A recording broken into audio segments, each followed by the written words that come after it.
హైదరాబాద్కు అతి సమీపంలో ఉన్న సంగారెడ్డి మున్సిపాలిటీ సమస్యలకు కేర్ ఆఫ్ అడ్రస్గా మారింది. పాలక మండలి పదవీకాలం ముగియడంతో ప్రత్యేక అధికారుల పాలనతో మరింత అధ్వాన్నంగా మారింది.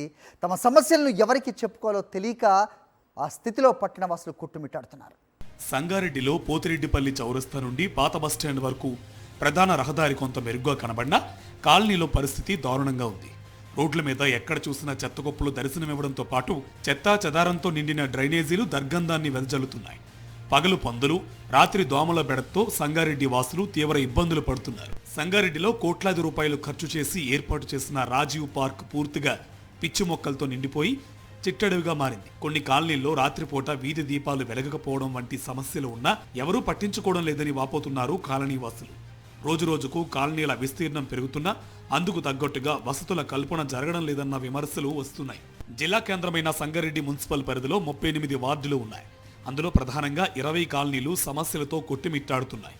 సంగారెడ్డి మున్సిపల్ పరిధిలోని రాజంపేట, నాల్సాబ్గడ్డ, వీరభద్రనగర్ కాలనీల్లో 15 రోజులుగా చెత్త కుప్పలను తొలగించడం లేదని, మురుగునీరు కాలనీ రోడ్లపై ప్రవహించి అనారోగ్యాల బారిన పడుతున్నామని ఆవేదన వ్యక్తం చేస్తున్నారు. సంగారెడ్డిలో ప్రతి గల్లీలో కుప్పలుగా పేరుకపోతున్న చెత్తను పలుసార్లు మున్సిపల్ అధికారుల దృష్టికి తీసుకుపోయినా వాళ్ళు స్పందించకపోవడం విషాదకరం. జిల్లా హెడ్ క్వార్టర్ సంగారెడ్డిలో లక్షల మంది ఉన్న ప్రాంతంలో చాలా మంది చెత్త కూడడం వల్ల దోమలు ఏర్పడి చాలా మంది అనారోగ్యానికి పాలవుతున్నారు. సంగారెడ్డి మున్సిపల్ పరిధిలో ప్రతిరోజు 50 మెట్రిక్ టన్నుల చెత్త సేకరణ చేయాల్సి ఉంటుంది. కానీ చెత్త వేయడానికి డంపింగ్ యార్డు లేక మున్సిపల్ కార్మికులు సేకరించిన చెత్తను ఎక్కడ ఖాళీ స్థలం కనబడితే అక్కడ డంప్ చేస్తున్నారు. డంపింగ్ యార్డు కోసం ప్రభుత్వం 5 కోట్ల రూపాయలు కేటాయించినా స్థల సేకరణ జరగడం లేదు. సంగారెడ్డి పట్టణానికి సమీపంలో ఉన్న గ్రామస్తులెవరూ డంపింగ్ యార్డుకు భూమి ఇవ్వడానికి ముందుకు రాకపోవడంతో ఈ సమస్య తీవ్రత మరింత పెరిగింది. కొన్ని ఏళ్ల నుంచి 25-30 ఏళ్ల నుంచి కూడా అతిపెద్ద సమస్య సంగారెడ్డి మున్సిపాలిటీకి ఏంటంటే డంపింగ్ యార్డ్ అనేది లేకపోవడం.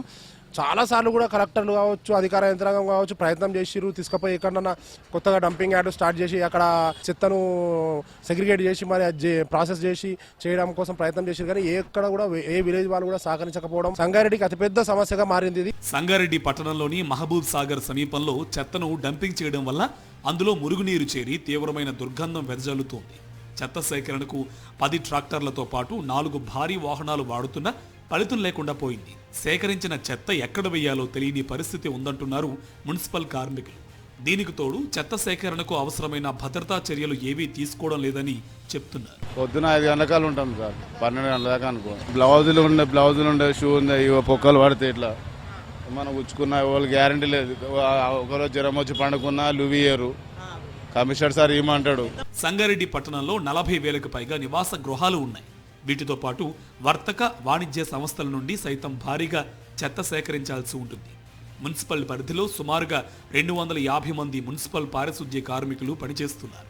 అయినా సరే రహదారులు మొత్తం చెత్తా చెదారంతో నిండిపోతున్నాయని ఆవేదన వ్యక్తం చేస్తున్నారు స్థానికులు. జిల్లా కేంద్రం సంగారెడ్డి గ్రేడ్ 1 మున్సిపాలిటీగా పేరున్నప్పటికీ ఇక్కడ సౌకర్యాల్లో మాత్రం పూర్తిగా గ్రేడ్ లాస్ట్లో ఉన్నటువంటి పరిస్థితి ఉంది. ముఖ్యంగా సంగారెడ్డి టౌన్ మున్సిపాలిటీలో ఈ చెత్త సేకరణకు సంబంధించిన సమస్య చాలా తీవ్రంగా ఉంది.